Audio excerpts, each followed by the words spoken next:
सगळं करून तरीही गोष्टी मनाप्रमाणे का होत नाहीत हेच सुरू आहे ना डोक्यात. आता यावर उपाय सांगतो. तू शांतपणे ऐक. आणि हो, नुसता ऐकू नकोस, तो कृतीत सुद्धा आण. तू कधी स्वतःच कपाट पाहिलंयस का रे?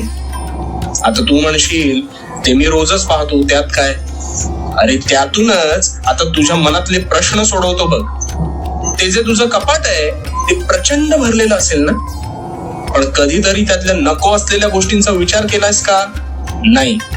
निव्वळ ते कपाट भरण्याच्या मार्गावर तू आहेस, हो की नाही?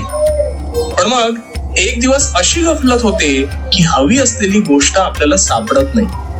त्यावेळेस ती शोधत असताना तू ते कपाट अजून अस्ताव्यस्त करतोस आणि मग तसाच पुढे निघून जातोस. आता हे जे कपाट आहे ना, हे तुझ्या मस्तिष्काप्रमाणे आहे. त्यात जागा जरी भरपूर असली तरी त्यात तू नुसते हवे नको ते विचार भरत राहतोस आणि तसाच त्या विचारांचं ओझं बाळगत पुढे जात राहतोस.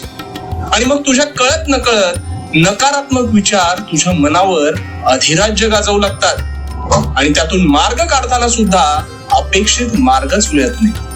आणि मग काय, तू हतबल होतोस, हो ना? आता आधी तुझं हे अस्ताव्यस्त असलेलं कपाट ते नीट लाव.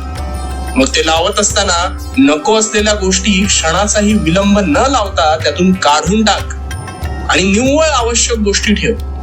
हे करत असताना तुझेच तुला समाधान मिळेल बघ. आणि तसेच आता तुझ्या मनात असलेले म्हणजेच ते नको असलेले विचार, गतकाळाचे पाश संपूर्णपणे मागे सोडून दे. उगाच अतिविचार करून त्यात कोळ्यासारखा गुरफटून राहू नकोस. सगळा कचरा निघून गेल्यावर तुझं तुलाच हलकं वाटेल बघ. चल उठ आणि आत्ताच कामाला लाग. आणि हो, भिवू नकोस, कारण मी तुझ्या पाठीशी आहे. भिवू नकोस, मी तुझ्या पाठीशी आहे.